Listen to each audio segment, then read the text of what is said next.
There are many aspects in the humanities and social sciences that do affect medicine that can instill the love or passion for medicine in a lot of folks who wish to pursue it. But I felt like oftentimes that was neglected, but also not understand that the reason why I'm studying this in the first place is to help people. The system is corrupt. And there are many, many, many who are leaving medicine. I would study even 10 hours a day. Trading in medical school to go to a business school in the end was an extremely tough decision I had to make. I loved everything that related to human health biology because it's just understanding who you are. It's understanding other people, and it's understanding that we all have very similar matter that we're all made of, which is kind of unifying in a sense. So why did I make the switch? Here are 4 key reasons why I did make the switch from medical school to business school. First things first is the system. The medical system, the education system, and the system that treats the doctors. For me, it was important and crucial to maintain the fact that I do have interests such as leadership, social impact, the humanities that do stem outside of STEM itself, but at the same time correlate to the reason why I do want to study medicine. And the social sciences part, the giving back to the community part, was very important to me. But if you look at the fact that many medical education systems do not really acknowledge that, there are liberal medical education systems present in the United States, which really amazes me. I remember watching a student who was admitted and going forwards with the program in liberal medical education, PLME, at Brown University, which was very inspiring. He was studying both biology and economics for his undergraduate, and he was pursuing his medical school right afterwards. And to me, that made a lot of sense. Of course, to a lot of people, they simply want to focus on the medical aspect. But to me, that made a lot of sense because he was conjoining both interests, and that was him as a person, right? There are many aspects in the humanities and social sciences that do affect medicine that can instill the love or passion for medicine in a lot of folks who wish to pursue it. But I felt like oftentimes that was neglected, which isn't something that I wanted separate. I didn't want a Dua who was studying biology or chemistry or maybe the anatomy of the human body, but also not understand that the reason why I'm studying this in the first place is to help people. And like I said previously, the social science aspect was missing. The second thing I'd like to acknowledge is the system is corrupt. If you look at the trend of the top medical YouTubers, and I know that a lot of folks who are really interested in medicine, who are in medical school or just like to watch productivity videos, they really tend to stem from medical student YouTubers or doctor YouTubers. And there are many, many, many who are leaving medicine, which is quite upsetting because these are the role models in the field. And they do want to have impact onto these folks who are in the medical field, but unfortunately, because of how corrupt the system is in terms of, doctor wages, the poor work-life balance, and also the amount of doctors who have PTSD and doctors who are more prone to suicide, it is quite upsetting. And you can't always simply change the system by being in it. I think you have to be, in the managerial aspect of things, which I want to touch upon later. Post that is just not feeling smart enough for medical school. I had an element of anxiety that when it came to test taking.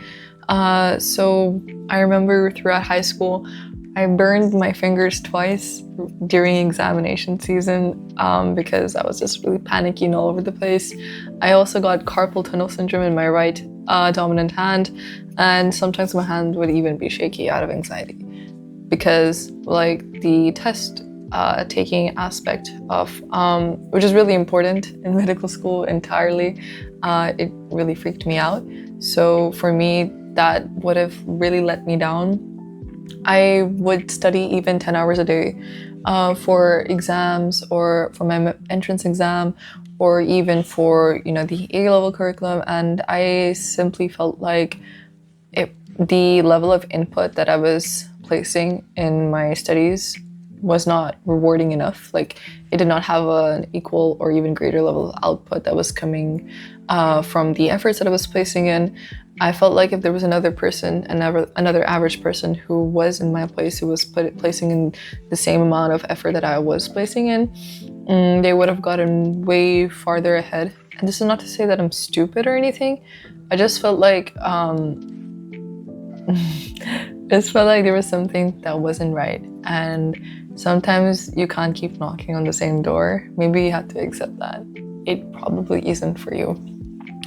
And, you know, there was this one quote that I read that was, maybe you're not the smartest or the most attractive or et cetera, in the room, but what's most important is, did you do your best? And I felt like I did do my best. So, and I still didn't feel like the reward was there. But on the flip side, I know that this is a very common occurrence for a lot of students who are taking tests. And I know that there are many exceptional doctors who perhaps would not be able to do as well on their exams, but are just brilliant at their practice. So there is that element, or that point of view to this entire matter of test taking, that it doesn't always determine. Of course, that would have been the next 6 to 8 years of my life, which is something that I had to consider thoroughly. On the third aspect of impact, the reason why a lot of folks want to be doctors is because they want to help save lives. They have a passion to give back to their community. They don't care about the hours or the challenge, as long as they know that it is rewarding to them, to their conscience, that they did do their best for their community. And that was really important to me. Honestly speaking, I didn't really care about the number of hours I had to put in. I love working hard for something that matters. And it, how do I say? Work-life balance wasn't really an important factor to me. For me, it was mainly about how much impact can I make. But I decided to step backwards and to reevaluate. A lot of the things that doctors do in their practice are also quite determined by the management, who don't necessarily need to have a medical degree. I remember reading somewhere, and I can place the statistic somewhere here, that 30% of emergency rooms in the United States are owned by private equity firms. And that's a lot of emergency rooms that are kind of owned by big corporations that do have the incentive or motive to primarily make money. So for me, it's okay, it is important to save lives, but I think doctors are doing a great job of saving lives. We need to do a good job of saving doctors. And I think that's how you can multiply the impact to the best of your ability. There could be a possibility that you can create something genius and inventive and spread that through a startup or a company, and you can impact way more. So your reach could be further multiplied, which is another thing that I kept in mind. Since I've always wanted to make a community impact, this is what was important to me. So I had to think about it. Would I be making more impact as a doctor, or could I potentially be making more impact if I go into business? The fourth thing, which is also really important as a student, is finance. Medical school isn't cheap. I've had to apply to tons of different colleges for financial aid. I am a Pakistani citizen who is a UAE resident, so there were not a lot of options for me. I could go back home, but I did not wish to. I could go back to Pakistan, but I did not wish to. So what ended up happening was I applied to the States, I applied to Hungary, and I was also looking for options over here in the UAE, but they were all extremely expensive and way out of my budget. In the end, I did get scholarships from 3 state schools in the US, but even after those scholarships and those grants, I couldn't afford it. I know that living in the US was really expensive in itself. So that was kind of upsetting for me too. And there are the world does need doctors, but unfortunately, because of all these different obstacles, we cannot produce more doctors. And I wanted to create like I wanted to create a video on how I got into a top affordable medical school, and just like be there for folks who truly want to go to med school but are unaware of like different options, because this is something that is really important nonetheless. So why business then? Like, why transition from medicine to business? That's like a completely different realm. I didn't exactly choose business. So around the time that I was applying to all these different schools, I saw an ad for this great unique college. It was a new college at the time. It's called TETR College of Business, and what they do each semester, a student goes to a new country, they build a business in that country, and their revenue is converted into their GPA, which sounded like completely bizarre to me. It was like completely fascinating. Knowing myself, I always like to take a leap of faith and take risks. So I applied. I was just like, hey, why not? What's the worst that can happen, right? You miss all the opportunities you don't take. So that's exactly what I did.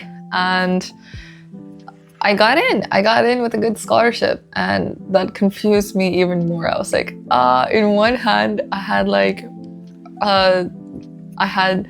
a letter from a medical school that I wanted to go to.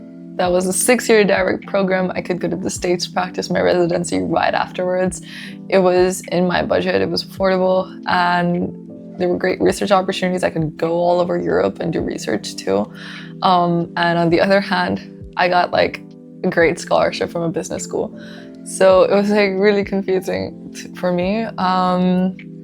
But yeah, for me, I evaluated all the 4 different options as I stated previously as to why I didn't make the transition. And even though I was pretty conflicted, I am also a risk taker. And for me, it's like I could always go back to medical school. I could, even 15 years later, even 20 years later, there could be like a 38-year-old Dua Zafar somewhere in the future who's going to med school again. And that's completely fine, right? So for me, I like to keep an open mind to this stuff. And I was like, okay, let me take this chance. Let me take this opportunity. And for me, even now, like as I just finished the first semester of this business school, for me, it's very fascinating to attend marketing classes or business plan 101 classes, but there's also like an element that exists that I really miss, the academic rigor of studying the sciences. I really miss being challenged, having hard stoichiometry questions, or I don't know, memorizing the Krebs cycle. I don't know why, but I actually do miss it. So it stumps me, but on the flip side, I also know that there are a lot of things that are present within my control. There are many different trends, like the longevity trend, for example. If you look at Brian Johnson, if you look at great folks in the field, they are all trying to optimize and biohack their life for optimum efficiency, which is so, like, I respect that so much, because people are going out there, a lot of people who do not have any background in medicine or the life sciences, and for that matter, and they want to change their bodies for the best, and they are spreading their knowledge and what works for them. And for me, that just shows that if you want to do something, you can do it. I was talking to my boss the other day, and he told me that in 5 years' time, the capability of AI could be as such that you can use the knowledge and the tools to be at the same level as an MIT professor if you lock in and if you work every day for it. You don't necessarily need to go to a conventional school. Am I saying that I'm going to spread knowledge, medical knowledge, without any consent or without any advice from an expert? Absolutely not, because that can be quite harmful and dangerous. But am I saying that you can't learn medical knowledge on your own, or you can't learn more about what fascinates you? May it be medicine or may it be anything on your own? Absolutely not, because in the end of the day, you have to use Google, AI, and many tools in medical school or any engineering school or whatever it is on your own, right? So I think what we could have is a balance between what you really like, create a niche that truly interests and inspires you. So I'm also trying to navigate how I can combine both of these radical niches into one path for myself, and that's another reason why I started this channel. I want to see where is the intersection between both of these passions, and I feel there are a lot of folks who have a lot of confusion in their lives as to what it is that they want to pursue. And the world isn't black and white. It's a very diverse range and shade of gray. So pick your gray. I had my green tea over here, and it kind of reads, many paths lead to the same destination. It doesn't matter how you get there, which is, it's really timely. So that is the reason why I shifted from medical school to business school.